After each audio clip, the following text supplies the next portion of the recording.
जोहार झारखंड, आप सभी का स्वागत है eagle IAS the study zone में। तो साथियों 14 जीपीएससी प्रीलिम्स के तहत जो प्रश्नों की श्रृंखला प्रारंभ किया गया था उसे पुनः आज आगे बढ़ाया जाएगा।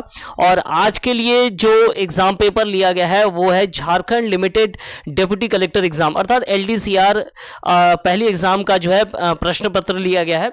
और आज का विषय क्या है? आज का विषय भी वही है अर्थात हिस्ट्री ही को लेकर के हम लोग क्या करेंगे, चर्चा करेंगे।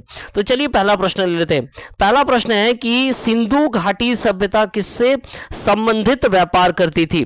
पर्शिया, मेसोपोटामिया, मिस्र या इन सभी? तो इसका उत्तर क्या होगा? इन सभी। फारस के खाड़ी के साथ, मेसोपोटामिया के साथ और मिस्र के साथ जो है इंडस वैली सिविलाइजेशन का क्या था? संबंध था। और इसका सबसे बड़ा प्रमाण क्या है ना, लैपिस लेजुली। ये जो लैपिस लेजुली पत्थर या स्टोन है, इसका क्या होता था? व्यापार होता था मिस्र के साथ है। और यहाँ इंडिया से लेकर इजिप्ट तक जो लैपिस लेजुली का निर्यात होता था उसमें मेसोपोटामिया का क्या होता था? एक बहुत महत्वपूर्ण रोल था। तो इसके साथ साथ कार्लिनियन का जो निर्यात है इंडिया से कहाँ होता था ना, मेसोपोटामिया के विभिन्न शहरों पर जो है कार्लिनियन के क्या प्राप्त हुए? मनके प्राप्त हुए। उनमें ऊर, बेबीलोनिया, किस इन क्षेत्रों में जो है क्या प्राप्त हुआ है ना, कार्लिनियन के मनके प्राप्त हुए। और हमें ज्ञात है कि इंडस वैली सिविलाइजेशन में चानू धड़ो जो है एक मनके का बड़ा कारखाना भी था और कार्लिनियन के यहाँ पर क्या होते थे ना, प्रोडक्शन भी होते थे। तो इन सभी का व्यापार जो है कहाँ किया जाता था ना, मेसोपोटामिया और इजिप्ट के साथ भी क्या थे ना, संबंध थे। इसका एक बहुत बड़ा प्रमाण क्या है? इसका एक बहुत बड़ा प्रमाण है अकड़ के सारगोन का अभिलेख जो कि 2270 से लेकर 2215 ईस्वी काल का है। और यहाँ हमें 3 वर्ड्स प्राप्त होते हैं, मेलुहा, मगन और दिलमुन। मेलुहा के लिए जो है इंडस वैली सिविलाइजेशन को जो है मेलुहा माना जाता है। वहीं मगन जो है ओमान या अरब अमीरात को माना जाता है। और दिलमुन जो है बहरीन का जो क्षेत्र है या कुवैत का जो क्षेत्र है उसे माना जाता है। तो जो सारगोन के अभिलेख हैं वो जो है सबसे बड़ा प्रमाण है इंडस वैली सिविलाइजेशन के साथ इजिप्ट और मेसोपोटामिया के रिलेशन का। तो ये जो प्रश्न था कि सिंधु घाटी सभ्यता किससे संबंधित व्यापार करता है, तो इसका उत्तर क्या होगा ना, उनका पर्शिया से भी व्यापार था, मेसोपोटामिया से भी व्यापार था, मिस्र से भी व्यापार था। और कई चीज़ें चाहे वो कार्लिनियन हो, लापुस लेजुली हो, इनका जो है इंडिया और इजिप्ट के मध्य और मेसोपोटामिया के मध्य क्या होता था ना, व्यापार होता था। चलिए आगे बढ़ते हैं, नेक्स्ट प्रश्न को ले लेते हैं। नेक्स्ट प्रश्न क्या कुछ है? नेक्स्ट प्रश्न है कि गुलामगिरी के गुलामगिरी का लेखन किसने किया था? तो गुलामगिरी के बारे में सभी को मालूम है कि गुलामगिरी का लेखन किसने किया था? तो ज्योतिबा फूले के द्वारा जो है गुलामगिरी का लेखन किया गया था। 1800 अगर हम ज्योतिबा फूले के बारे में बात करें तो उन्होंने 1848 में जो है पुणे में जो है गर्ल्स स्कूल खोला था। इसके साथ साथ जो है सत्य शोधक समाज की स्थापना जो है 1874 में किया गया था। और इन सभी का एक ही उद्देश्य था कि जो डिप्रेस क्लास है या वुमेन की जो कंडीशंस हैं उन सबको क्या करना है ना, सोसाइटी में उठाना है। इसके साथ साथ उनके कुछ महत्वपूर्ण जो लिटरेरी वर्क्स है उनके बारे में बात करेंगे। उन्होंने तृतीय रत्न लिखा 1855 में, ठीक है। इसके साथ साथ जो है गुलामगिरी की रचना कब किया गया था? तो 1873 में जो है गुलामगिरी का रचना किया गया है। चलिए, तो एक तो गुलामगिरी के बारे में हम लोगों ने देखा कि गुलामगिरी के रचनाकार कौन है, तो ज्योतिबा फूले या महात्मा फूले जो है गुलामगिरी के लेखक है। इसके अलावा कुछ और अन्य ऑप्शन पर भी हम चर्चा कर लेते हैं। नारायण गुरु के बारे में कहा जाता है कि रेनेसां ऑफ केरला में जो है धर्म सुधारक के तौर पर क्या माने जाते हैं, पुनर्जागरण के पिता के तौर पर जाने जाते हैं। ये केरला से जुड़े हुए इन्होंने अद्वैत कविता लिखा था, दैव दशकम लिखा था। साथ में अगर हम बात करें पट्टावी सीतारामैया की, तो पट्टावी सीतारामैया का संबंध कहाँ से है? तो आंध्र प्रदेश से है पट्टावी सीतारामैया का संबंध। इनके कई लेखन है, उनमें गांधी एंड गांधीइज्म जो है इनकी प्रमुख कृतियों में से एक है। चलिए, तो हम लोगों ने जो उत्तर था वो ज्योतिबा फूले थे, उसके साथ साथ कुछ और ऑप्शंस के बारे में क्या किया, चर्चा किया। चलिए नेक्स्ट प्रश्न लेते हैं।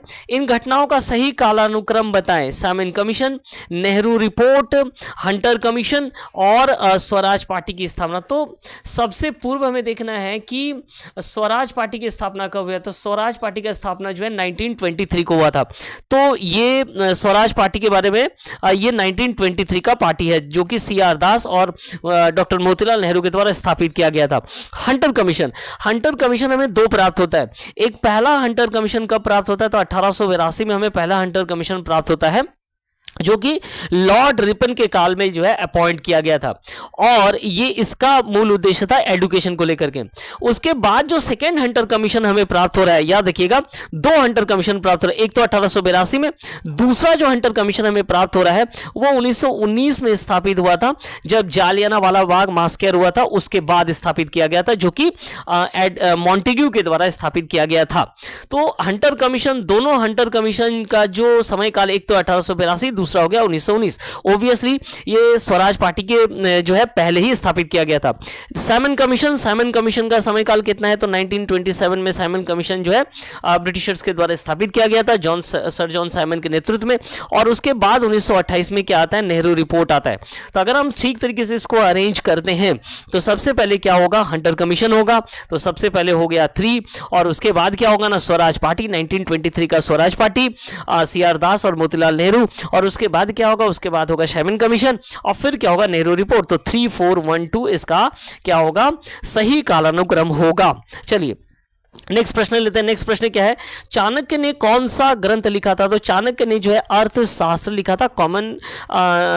कॉमन सवाल है और ये इस तरह के सवाल का गलत होने की कोई संभावना नहीं बनती है। चलिए, ब्रिटिश सरकार ने किन कारणों के अध्ययन हेतु एकवर्थ कमेटी नियुक्त की थी। तो एकवर्थ कमेटी का मुख्य काम था रेलवे को लेकर के, रेलवे के जो बजट है उसे लेकर के जो है एकवर्थ कमेटी बनाया गया था, या रेलवे रिफॉर्म्स के लिए जो है एकवर्थ कमेटी बनाया गया था।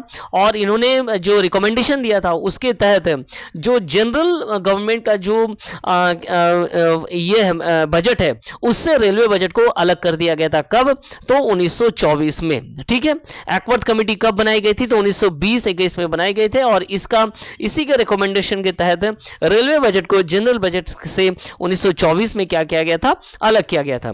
चलिए नेक्स्ट प्रश्न लेते हैं। नेक्स्ट प्रश्न है, अखिल भारतीय किसान सभा जो 1936 में बनी थी उसका निम्नलिखित में से कौन सा एजेंडा नहीं था। जमींदारी प्रथा को समाप्त करना, माल गुजारी प्रथा को समाप्त करना, महाजनों के अत्याचार को समाप्त करना और भूमिहीनों में जमीन बांटना। तो बाकी सभी उद्देश्य तो ठीक है, लेकिन माल गुजारी प्रथा को समाप्त करना जो है ये इसका एजेंडा पे नहीं था। ऑल इंडिया किसान सभा की स्थापना जो है 1936 में किया गया था, लखनऊ में स्थापित किया गया। किसके द्वारा, स्वामी सहजानंद सरस्वती के द्वारा ये स्थापित किया गया था। ठीक है, चलिए नेक्स्ट प्रश्न ले लेते हैं। तो इसका उत्तर क्या होगा, इसका उत्तर होगा माल गुजारी प्रथा को समाप्त करना, इसका उद्देश्य नहीं था। रैयतवारी बंदोबस्त सीधा किसके साथ हुआ था। देखिए कितना सीधा प्रश्न है। अगर हम इसके नाम को ठीक तरह से तोड़ें तो एक तो इसमें रैयत नाम आता है, रैयत या रैयतवारी कहा जा रहा है, और रैयत का क्या अर्थ होता है, रैयत का अर्थ होता है किसान। तो ऐसे भी इसका अर्थ यही हो रहा है कि रैयतवारी का संबंध जो है क्या है ना, किसानों के साथ है। चलिए एक बार लैंड रेवेन्यू सिस्टम के बारे में चर्चा कर लेते हैं। ब्रिटिश काल में जो लैंड रेवेन्यू सिस्टम था उसे 3 भागों में मुख्य रूप से बांटा जाता है। पहला तो हो गया परमानेंट सेटलमेंट, जिसे कहा जाता है जमींदारी व्यवस्था। तो ऑब्वियसली इसके नाम के पीछे ही इसका क्या छिपा हुआ है, उद्देश्य छिपा हुआ है। जमींदारों के साथ जो सेटलमेंट प्रणाली जो व्यवस्था जमीनों के लिए जो टैक्स कलेक्शन जो व्यवस्था अपनाई गई थी उसे जमींदारी व्यवस्था कहा जाता है। इसे 1793 में जो है लॉर्ड कॉर्नवालिस के द्वारा अपने कोड ऑफ कंडक्ट में जो है कोड ऑफ कंडक्ट के तहत जो है प्रारंभ किया गया था। जमींदारों को क्या माना गया ना, वही टैक्स का कलेक्शन करेंगे और उनके द्वारा ही टैक्स जो है अंग्रेजों को पेड किया जाएगा। ब्रिटिश संपूर्ण ब्रिटिश एरिया का 19% भाग तक जो है परमानेंट सेटलमेंट को जो है क्या किया गया था, लागू किया था। टैक्स कितना था, स्टेट का डिमांड कितना था, तो स्टेट का डिमांड था 89%, वहीं 11% जमींदारों को मिलता था। तो जमींदारी व्यवस्था जो कि जमींदारों के साथ किया गया था, किसानों के साथ लैंड रेवेन्यू कलेक्शन करने के लिए। चलिए दूसरी ओर रैयतवारी सिस्टम, नाम से ही पता चल रहा है कि अब जो है डायरेक्ट रैयतों के साथ संबंध बनाएगा। ये कब शुरू हुआ ना, 1820 1924 में शुरू हुआ। किसके द्वारा किया गया? तो ये शुरू किया गया था थॉमस मुनरो के द्वारा शुरू किया गया था। थॉमस मुनरो के द्वारा इसे जो है क्या किया गया ना, इसे बॉम्बे, मद्रास, असम के क्षेत्रों में शुरू किया गया। 51% ब्रिटिश क्षेत्र के 51% भाग पर जो है इसे लागू किया गया। इसके तहत दो तरीके से जो है स्टेट का टैक्स था।